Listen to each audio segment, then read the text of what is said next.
So, Parth, what have you been eating? Thanks for asking, Trent. It's nice to see you, by the way. Oh, wow.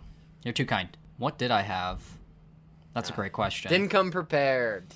Oh, okay, Trent. Let's not get on your high horse about that, will we? The weather's nice up Fuck, here. what did I Jackson, what have you been eating? We'll let Parth, gather himself. I just ate a lot really quickly. I ate samosas, saag paneer, paratha, and something else that I don't remember the name of that I think is like mali kofta, but with paneer cubes instead of like the balls that are usually in there. Parathas were recently discussed on the show as Parth extensively tried to explain to me what they are, because my knowledge of Indian food is quite limited. It's bad thin naan, in my opinion. bad? Yeah, wait, naan and papadum are far more goated than paratha. So where did all this stuff come from?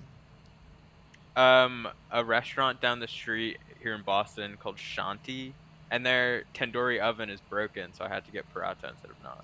Parth, have you, gotten your shit together? No, Trent, what have you eaten?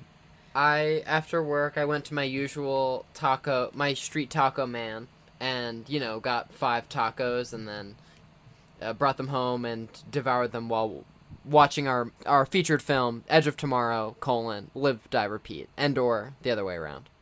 Lovely. I do now actually remember. I had You have the floor. I had a Boston cream donut from Dunkin' Donuts. Great. Thanks. Did you know, fun fact about Dunkin' Donuts, there was a time in my life where I was convinced that they, made the donuts themselves in, like, the back room. And then I learned that at, like, 4 a.m. every morning, a donut truck goes around to all the different Dunkin' Donuts locations and drops off donuts from the donut factory, which is why at Dunkin' Donuts, if they're out of a donut, it's game over. They can't make you more, as I once thought as a child. Wow. Where do we go from here? Let's cue the intro. I never thought that.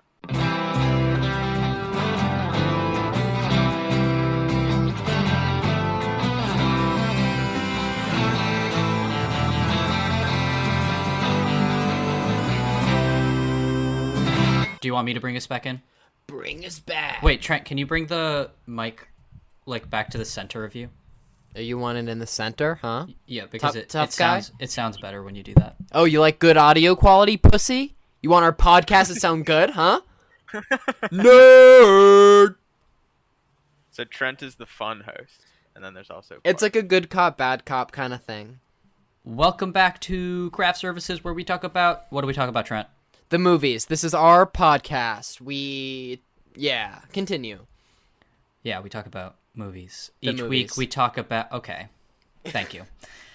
Each week we talk about a film. Hopefully we have a crew member of that film to talk with us about their experience working on the movie. This week we're talking about Edge of Tomorrow. Last week we discussed with Pierre Bohanna. He was the costume modeler and prop maker for Edge of Tomorrow. He made the exosuit for this film. It was a great interview, and you should probably check it out. Would you say that, Trent?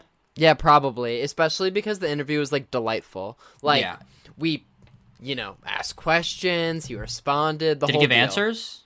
Yeah. And Okay. it was actually one of our longest on record. I mean... This is true.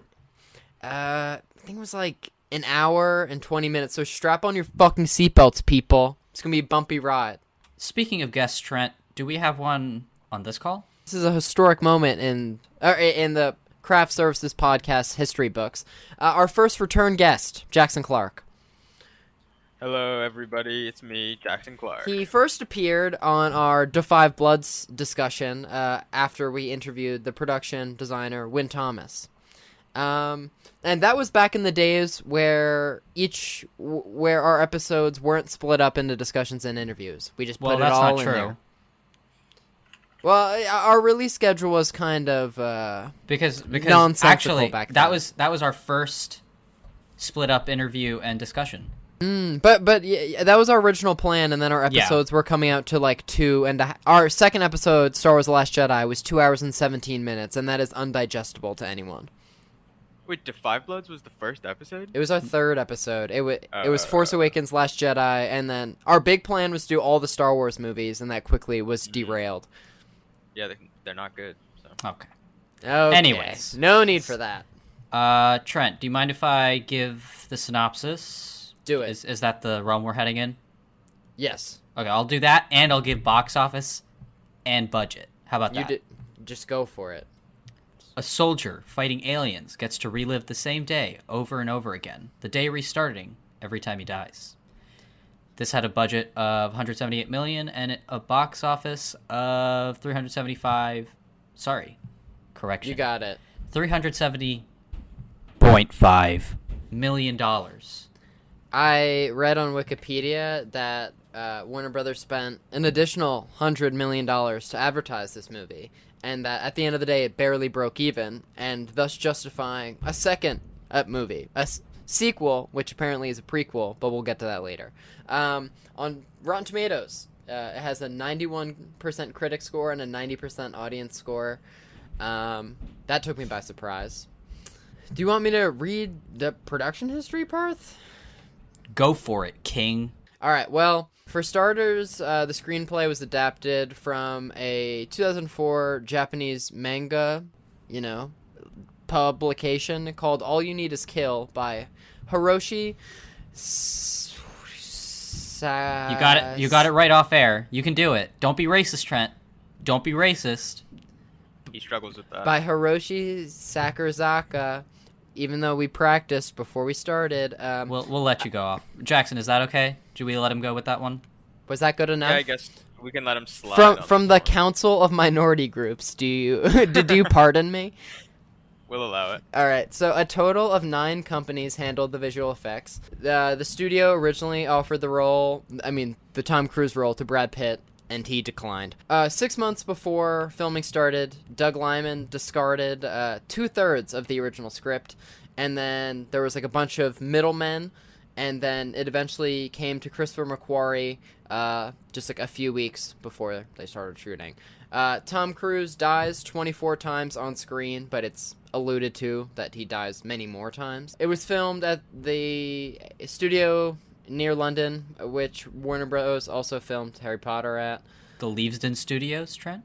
Yep, that's the one. Way to go, Parth. So, you know how they filmed in, Trafalgar Square, which, apparently British people care about. That's, significant for them. Yeah. I don't really know what it is, but apparently shooting it's the place at the very beginning of the movie where the helicopter lands. News to me. Well, apparently shutting it down was really hard, and they had to close 36 roads and, divert 122 bus routes. And they had to book every available room, in the city. And then the fun part of the fun fact is that one of the most expensive parts was that one of their production helicopters knocked over a historic wicket at a local cricket ground, and they had to pay to replace it. The battle suits weigh between 85 pounds and 130 pounds, designed by our friend, Pierre Bohanna, guest of the show. Cool guy. Nice man. Each actor needed 4 people's assistance to put on the suit, and originally it took Tom Cruise 30 minutes, but by the end, he's down to 30 seconds. Because that's Tom Cruise. Apparently, while filming a car chasing in a minivan, Emily Blunt was actually driving the car herself, and she drove into a tree. And apparently Tom Cruise's life was in jeopardy.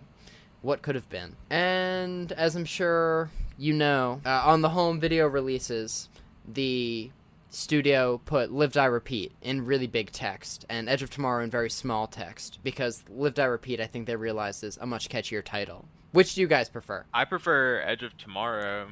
Live Die Repeat doesn't sound like a good title to me.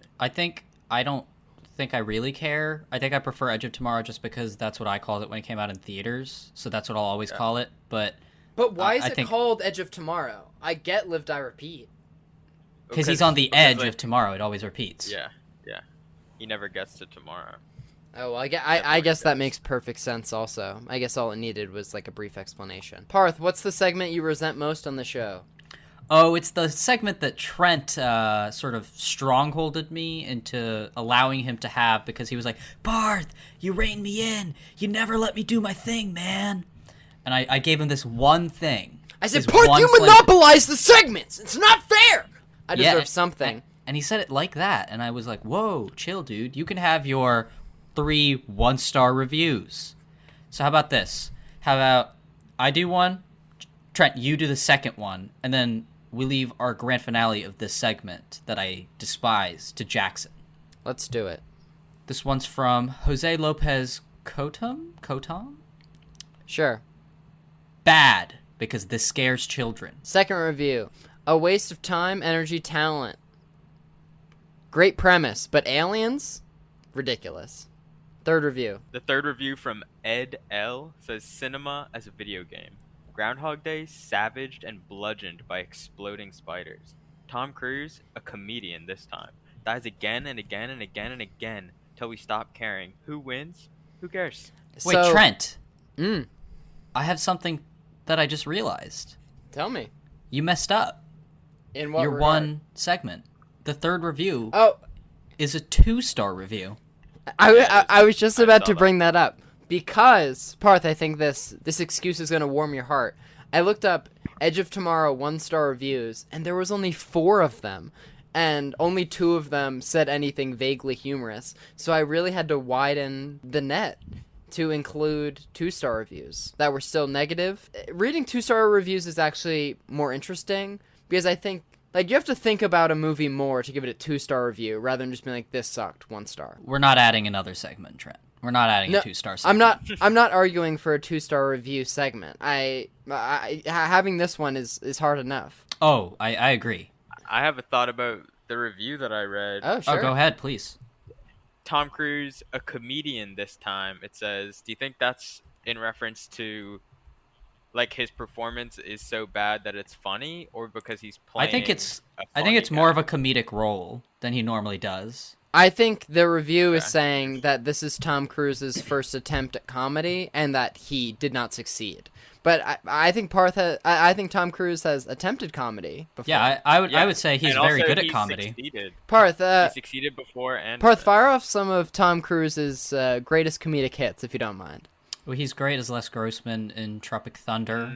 He's it's not a comedic role necessarily, but he's very funny in Jerry Maguire. He's really funny in the Mission Impossible movies. He's, hot take. I think I like Tom Cruise.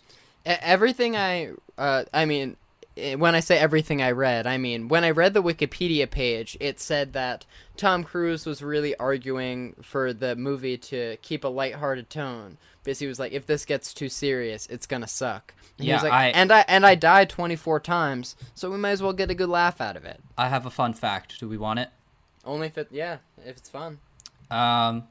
So, as we said, Chris McQuarrie was brought on to production just before filming, and he's brought on because Tom Cruise loves Chris McQuarrie and brings him on to pretty much anything he makes nowadays. But he basically, Chris McQuarrie started, and as he brought Chris McQuarrie on, he was like, oh, it's going to be a really funny movie.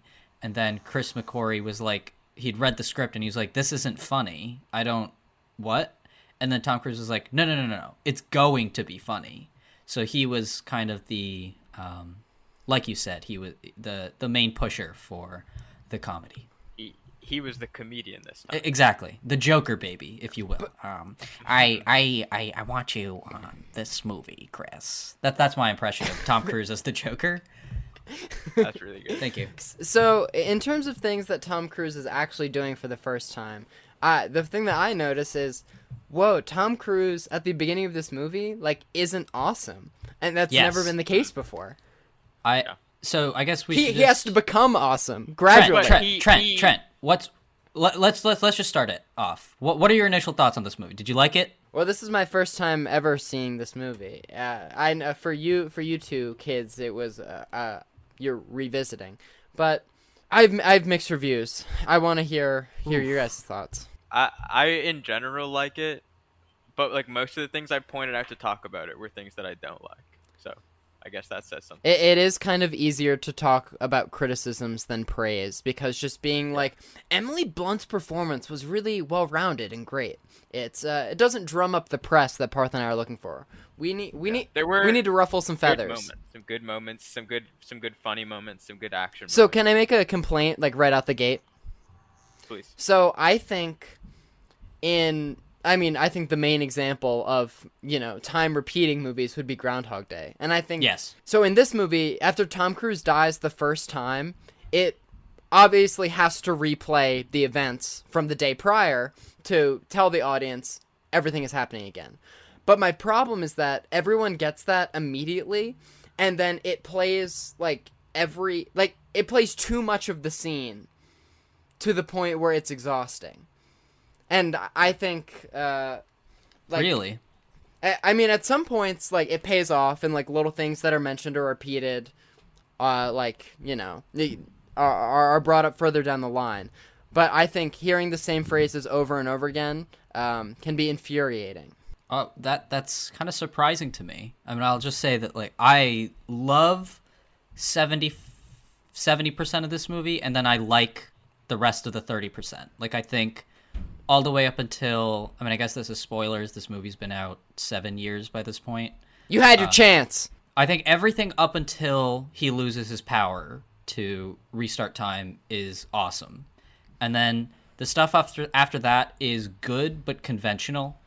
And but everything before that I'm a huge fan of. So I'm interested, because that's my favorite stuff in the movie. So it's interesting that you said that it was a little much for you. So as I was watching the movie, I thought, an easy criticism is going to be the movie has no, stakes because Tom Cruise keeps dying, and I know he's going to come back, and that it's only a matter of time until they figure this out.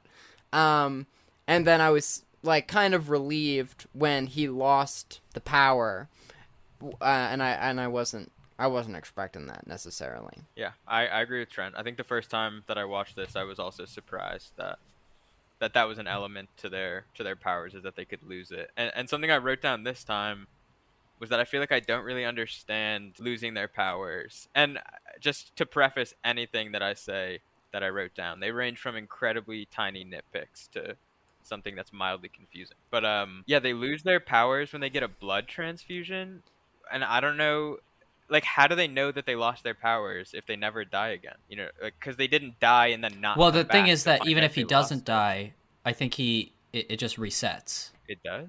Well, they don't say that, but I'm assuming that's the conceit. Well, I thought it was only if Tom Cruise or one of the big blue ones dies. That's the trigger to reset. The alphas. You bring up a good point, and I think the point is that you're not supposed to think about that, because it doesn't really matter. Parth, articulate Also, the thing that isn't making sense, because what Jackson is saying is that how would they know that they've lost the power if they never die? Yeah, because after you lose the power, the way they set it back. up is that the day resets after you die. But how would Emily Blunt know that she lost her power if she never dies? And my answer would be, I think the day just resets no matter what, because the power is that they do that so that they can figure it out, I guess. But I agree that it doesn't make the most sense, and I also don't think it matters all that much. I don't think it hurt my enjoyment. It works the same way to me in Memento, where how would Leonard know he has this condition if he loses his memory every 15 minutes? Well, I don't think that's the same, because people with short-term memory loss can still walk and stuff. So, they still know some stuff. No. But he knows that he has he knows he loses his memory every 15 minutes. But this is just a different movie. But in that movie, the rules are set that you lose your memory, or he loses his memory every 15 minutes. And it's also said that he gets that condition after he hits his head. So it doesn't 100% make sense that he would remember that he has that condition. But like Memento, for me, it's just a conceit and doesn't really matter. I don't think it really matters. So I have something of a hot take. Go ahead. What do you guys think if the movie ended right after he, obviously he blows up the Omega, and then I wish the movie ended after his body fell onto the thing, and then it just showed that it gave him life again, because the blue stuff. I just thought the whole... How different Oh, It- wait, that really confused me actually at the end. What is that end bit meant to imply? That what he did was in the past? yeah, I Which was end bit? I thought it should have went to the next day, and then Yeah, I, I was I was confused. confused that it seemed like then they were like, oh, the explosion happened, but the explosion happened on the day before of the attack. Now, And also, I thought maybe the blood from the Omega guy gave him just like pure time travel powers that didn't include resetting the day. Maybe he just went back, but the day continued. I think the point is that it resets the day back to the um, very beginning of the day, because this is like something, I don't know if you guys were going to bring it up, but one small nitpick is that the day does not begin for him when he's sleeping on those bags. The day begins for him when he when lands. he's sleeping on the plane. Yeah. Mhm. Which, again, I don't care about that, because it's like, it'd be boring to go through all of that stuff again. But then to just explain what I think happens at the end, I think it resets it all the way there, because it gives him one last chance to go back. Or, like, that's what the blood signifies there. And then the ending is just like, and now he can go on. I don't think it's meant to imply that he has superpowers now.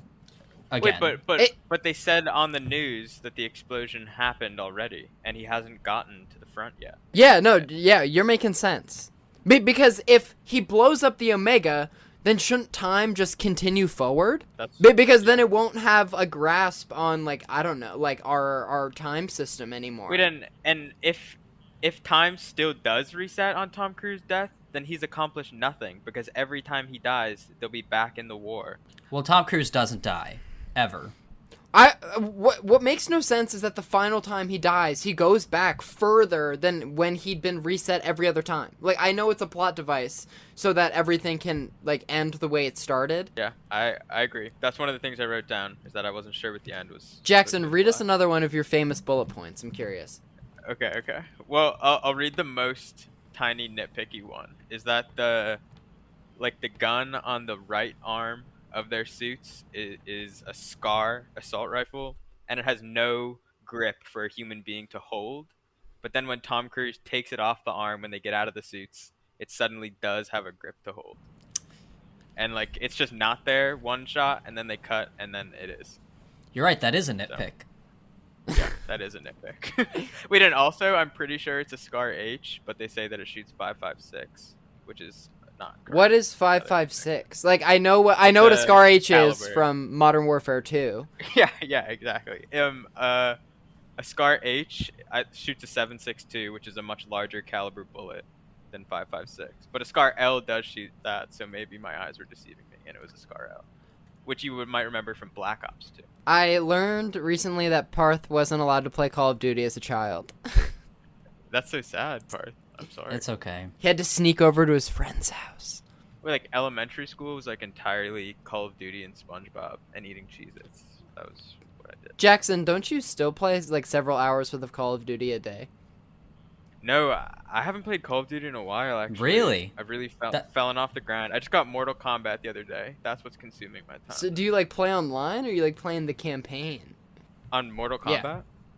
Kombat? I refuse to play or to pay for PlayStation Network, so I've just been playing the campaign. Yeah, it's a complete sham Tower that so far. the people at PlayStation have really shattered our trust after all these years of free Yeah. online. Because Wait, the it's like- Well, Xbox users have always been suckers. Online hasn't been free for like almost like Yeah, it's 8 been years years now, now. right?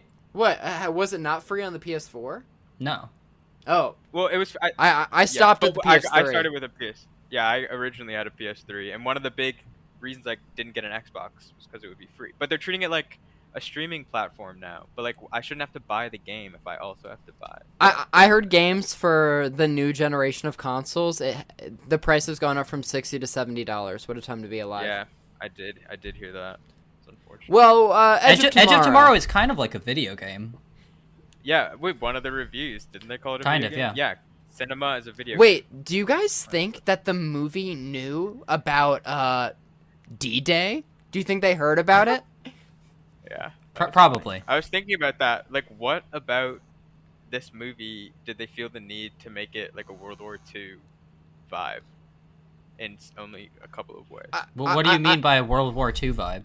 Well, I mean, they just like we're clearly supposed to think of Normandy and D-Day, like when we see the beach. I think Yes, it's just obviously. a highly recognizable war thing, and they're trying to also do it with a sense of reality. Parth, because they're retaking Europe, which I guess happened in World War II. yeah, they're also like literally storming. Wait, are they storming France? Yeah, they're in Paris. Yeah, because they get to the Louvre at the end. That was a weird place for an alien monster to choose to hide out in like one of our finest museums. Yeah, it's like they know that like we care about. I kind of like that it's there because I would be kind of annoyed if it was in New York or San Francisco or like I feel like it chooses. Those places aren't in Europe. Well, I know, but I'm okay. But I'm just saying it's an interesting location. The aliens didn't have an agenda. What do they want? To conquer, right? They touch on that a little bit in the bar. And Tom Cruise is like, it doesn't matter because they're winning. Yeah, it doesn't matter. It doesn't matter. I mean, I again, that's the kind of thing. Like, I don't care. But like, think I about if we as a human planet were to ever invade another planet, like it would be because of a resource. We wouldn't just like waste all the time to go there and be like, let's kill everyone. Like I guess, but again, like it, I feel like I almost prefer that they don't give any sort of like reasoning for why, because what possible interesting thing could it be? They want like our water, or they want our salt, like what could it be? The mad scientist character that I don't remember. He's played by the dad from Charlie and the Chocolate Factory. Yeah, Noah Taylor, I believe is his name. But he says that they're like a disease and they could be on like a billion asteroids and or whatever. I took that as the truth. Chris McQuarrie has said that his least favorite scene in the entire movie that he had to write because the studio essentially said you need this scene was explaining how everything worked, like that whole scene where it's like 5 minutes and there's like the holograms and everything. That's his least favorite scene. Wait, where they first talk about the Omega? No, where they explain like the plan or whatever, like of the aliens. Oh, wait, wouldn't that be confusing if we didn't know that they were doing the day reset thing? Well, he's basic. The point that I'm trying to make is that he says that he doesn't like how like obvious all of the exposition in that scene is, because it's just a scene where they tell you what the plot is essentially, and that's basically my point is like with a lot of the things in this type of movie, like the way I view things in most movies is that I don't 100% care how the mechanics of the world work, which is why I think the ending doesn't confuse me or bother me, because it's not the point. Like, the point is the character and the growth and whatever that he achieves. And so, like, it doesn't bother me. And I prefer when movies don't give explanations, because it makes it... I think it makes it more fun to not know. And then B, most of the time, it falls into a very generic, obvious, like, plot requirement or something like that. So I prefer that they just don't explain things. So this is a spoiler note because it occurs at the end. Please. But when it's mentioned, like, when there's, like, the gang of, like, the squad, whatever letter, and they're all recruited. J Squad. There you go. Sure. So J Squad's on their way, and they're like, "Oh, we can't kill an alpha because it'll reset everything." So I was like, "Okay, obviously, either Emily Blunt or Tom Cruise is going to sacrifice themselves." So that much we knew. And then I was unsurprised to see all the minor characters, the valued members of J Squad, die absolutely immediately. Then we're down to just Tom Cruise and Emily Blunt, and Emily Blunt is killed in the least glamorous way possible. Like, she's not even seen. Like, the monster just, like, runs over her, and, like, she doesn't get a final moment. And I know she comes back alive at the end, but usually she's, like, Like, she's one of the main characters, and she's dying, She was- and like they're not even showing it. She was alive at the end. No, like when he turns back time at the very end and then sees yeah, her. yeah. Okay. Yeah, I mean, I respect an action movie for killing someone unceremoniously. I agree. Because I feel like that's like not an expected. Not thing it's to it's happen. not the same type of movie at all, but it kind of reminds me of spoilers for Logan 2017 if you haven't seen it. It kind of reminds me of like Professor X dying in that movie. It's not a glamorous death at all, and it's not. I like it when they don't do that. Yeah, I agree. So, Um. Jackson, feel free. Okay. Another one of my beautiful bullet points, and it also has to do with the blood transfusion Sure. thing. But how to come when Tom Cruise is able to reset the day on his death, the alien loses its ability to also do that, right? Yes, because Okay, because so that then if- that Omega is killed, right? Yeah, that alpha. Oh yeah. Right? yeah. Sorry, yeah. Yeah. So if that's the case, then how come when he gets a blood transfusion in the hospital, how does that give the alien its ability back? Because I thought they wanted his blood so that they could get it back, but they didn't. No, they wanted to make him bleed so he would like bleed out because if you just like it makes no sense that if you instantly die and then it repeats, but if you slowly bleed out and then are somehow rescued, that I think that is the only way that the aliens regain their power. Because that's what happened both with Emily Blunt and with Tom Cruise. I thought they needed to get Tom Cruise's blood so that they could get Tom Cruise's blood on their face, like Tom Cruise got the alpha blood on his face, and that's how the power would transfer back. But then Tom Cruise just gets in a car accident, goes to a hospital, gets a blood transfusion, and now the alien's able to do its thing again. Agreed. I don't know that makes sense. And I just like don't know, or maybe it's not even able to do its thing again. Yeah, does it happen again? Well, yeah, after because that? at the I don't know. end, like, isn't that how he's able to turn back time again at the very end?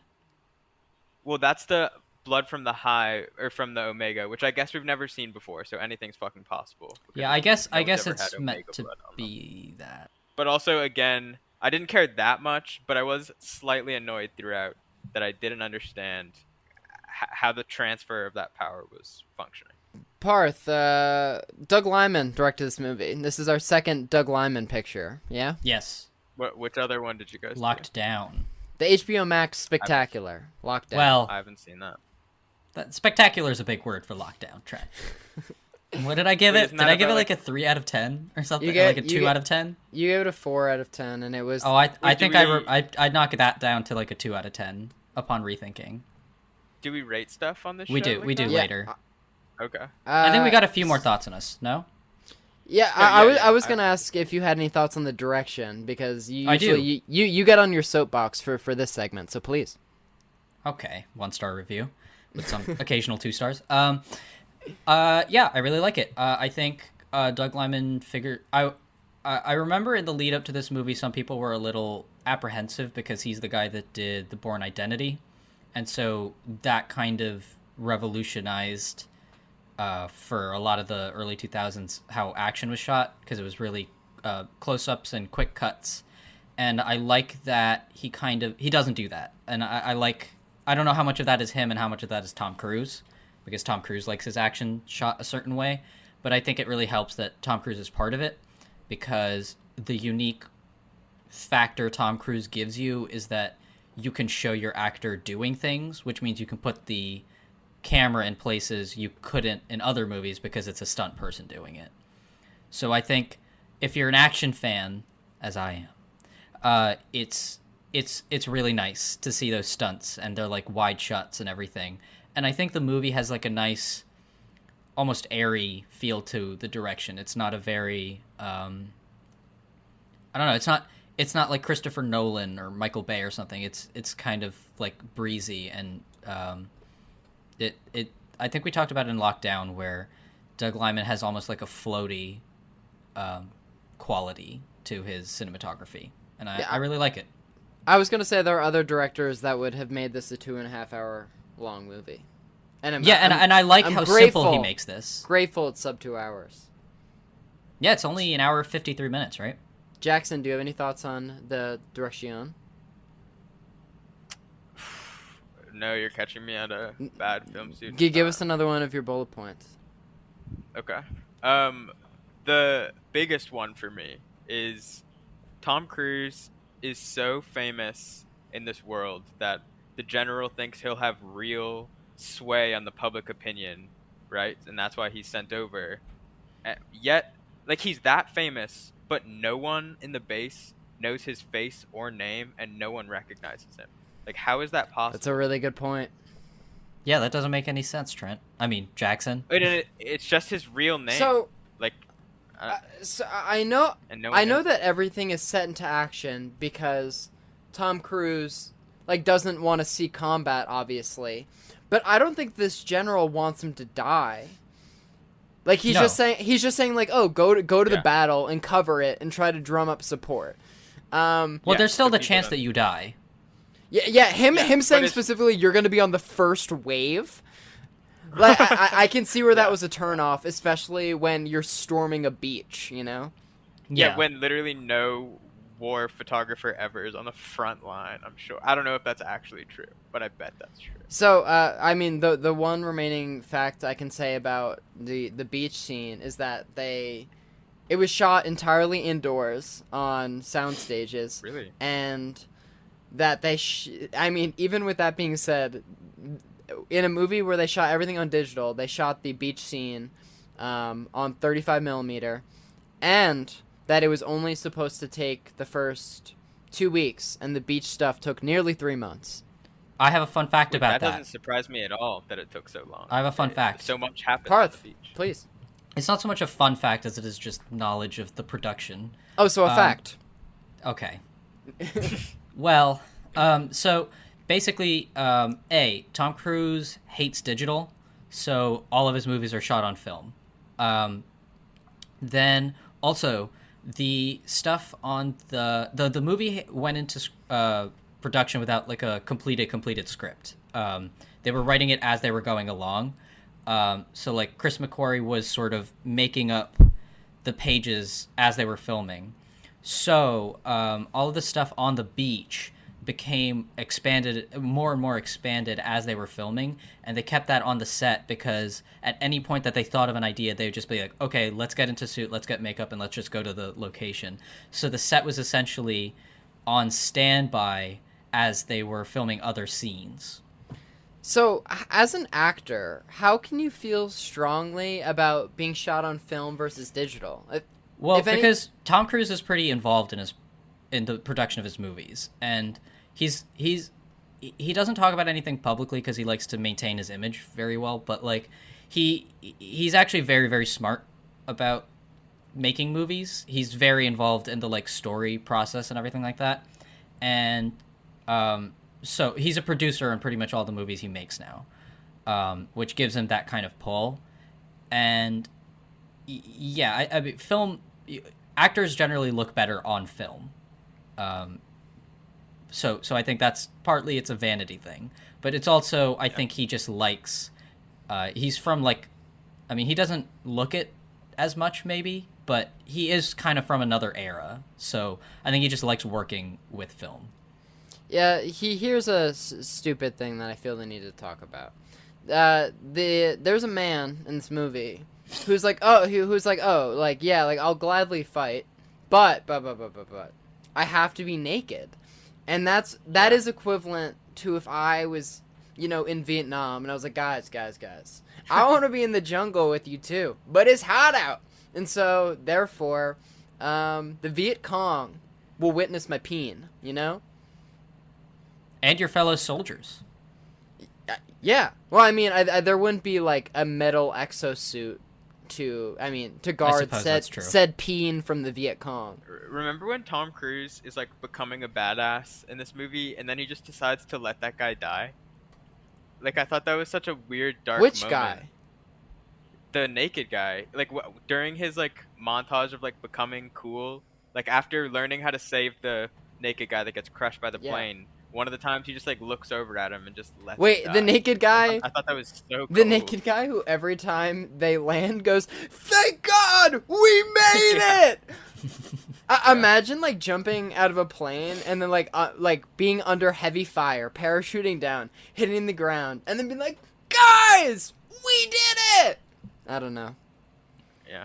Wait, their whole plan is horrible. Like jumping out of the plane, attached to those like cords. Like that's gotta be the worst way to do that. Like parachutes, I would think would be far superior. So Parth, if you were gonna try to, take over the aliens, what would you change about the plan?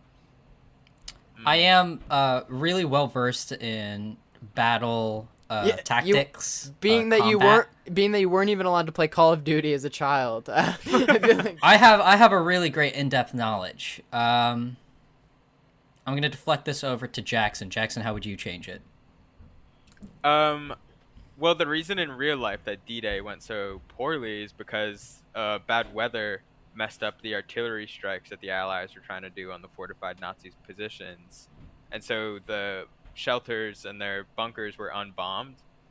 And it seems like they didn't make any attempt to bomb the aliens before going onto the beach because they all have like shoulder-mounted artillery. So I would have bombed it first. Also, it seems like they bury themselves. So maybe you could do some kind of thing that fucks up the ground a little.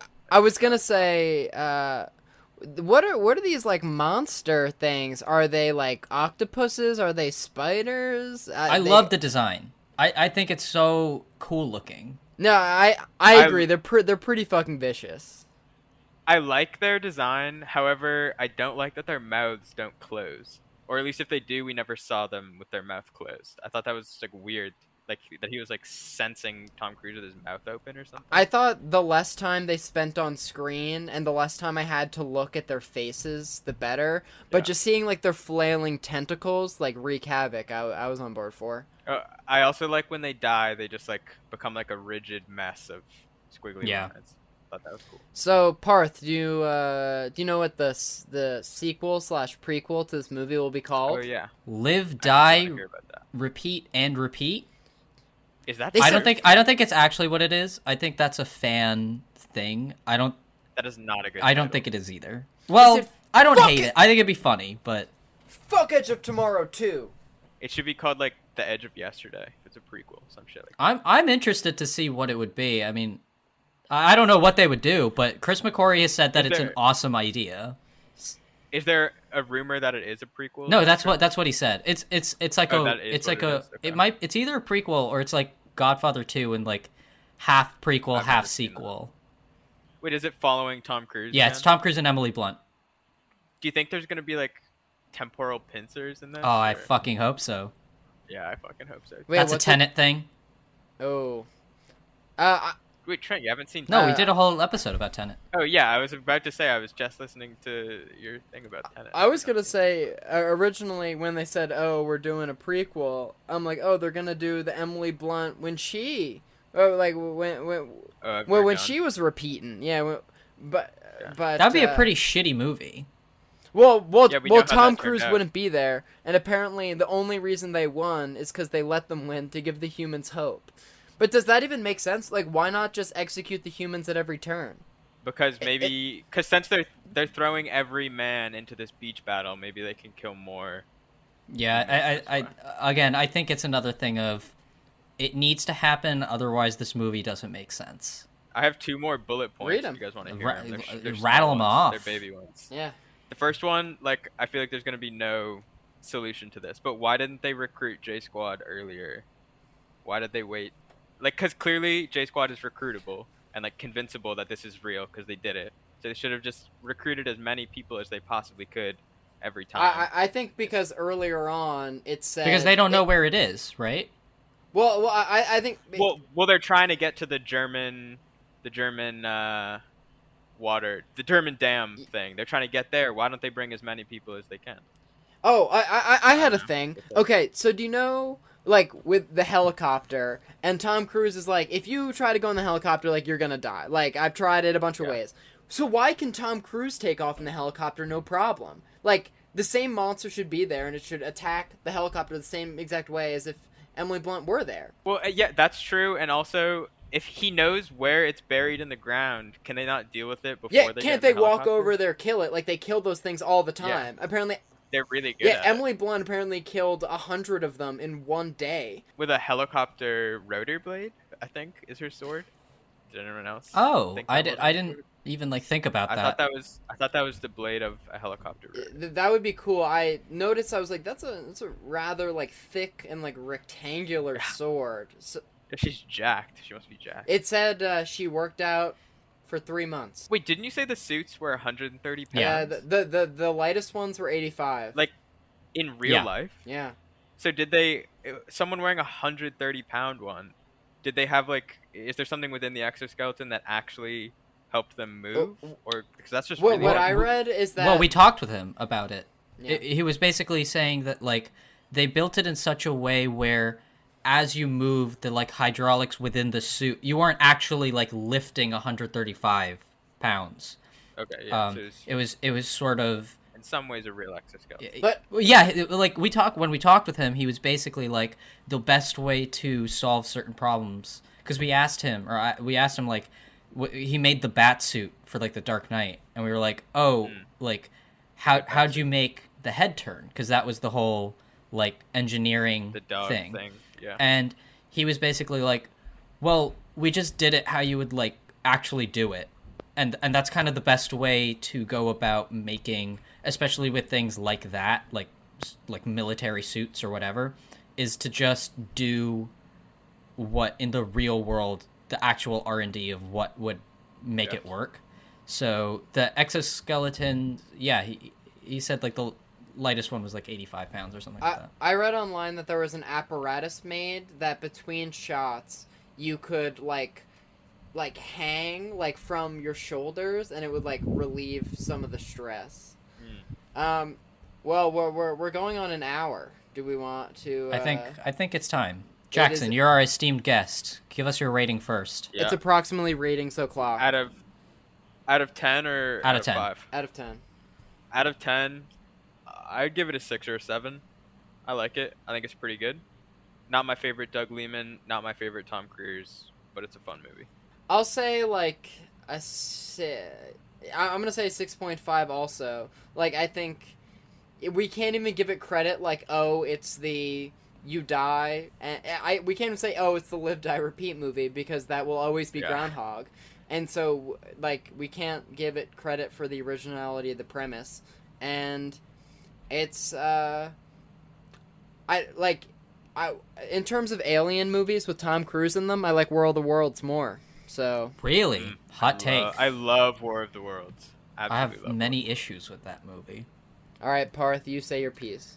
Wow, I kind of feel like an asshole, but like an 8 out of 10. I really love this movie, but Parth, just while we're here, name one of your title issues with War of the Worlds, just because you're outnumbered in terms of its advocates. I think it has maybe one of the best first acts of any Tom Cruise or Spielberg movie. Wow. Like, I think it's awesome. Everything with like the aliens at the very beginning, all the way up until like the helicopter or the airplane crash is all great. Yeah. I don't like the third act, and I think it's and the son character is just god awful. He has a son? I don't even remember that. Yeah, the daughter is much more significant. I only remember the daughter. The son is there too. And I think it has basic structural problems that when you get to the third act, things are resolved that aren't satisfying. And so that's my basic problem. That was my favorite movie for a while when I was young. And the like basement scene where the tentacle comes down that's like looking for them. I thought that was the coolest, scariest thing I'd ever Parth, do you not like the bacteria ex machina? I think it's really clever.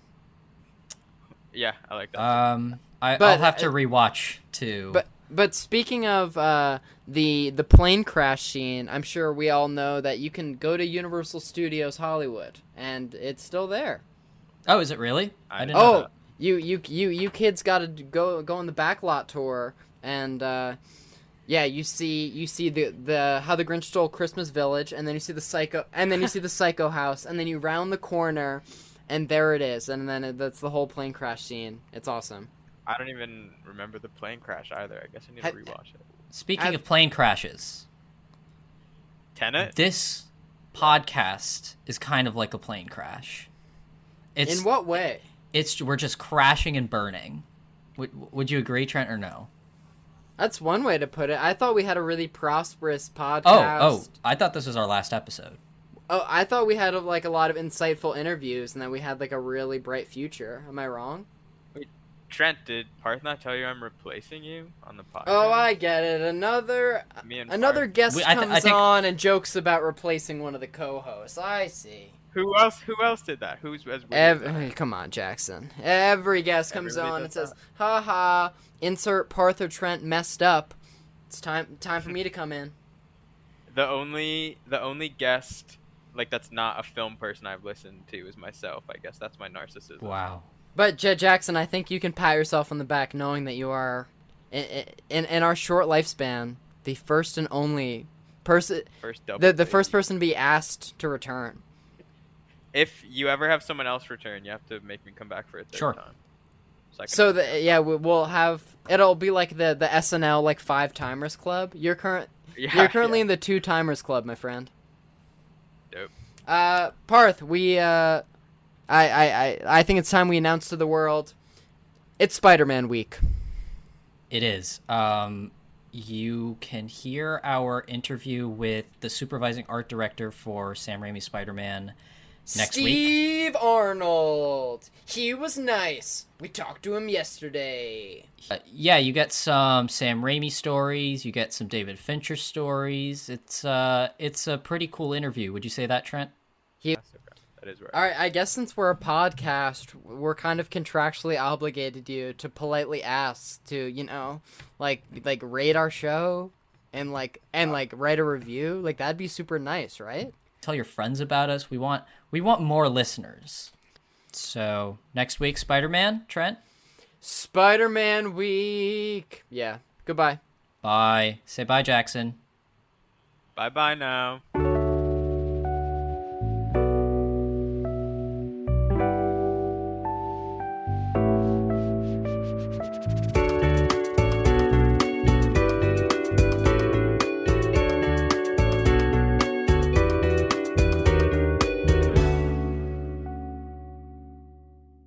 Mary redeemed a $50,000 cash prize playing Chumba Casino this year. I was only playing for fun, so winning this was a dream come true. Chumba Casino is America's #1 social casino experience. It's serious fun. With over 80 casino-style games to choose from, you too could win life-changing amounts of cash. Be like Mary. Log on to ChumbaCasino.com and give them a whirl. That's ChumbaCasino.com. No purchase necessary. Void where prohibited by law. 18+. Terms and conditions apply. See website for details. The voice in the preceding commercial was not the actual voice of a winner.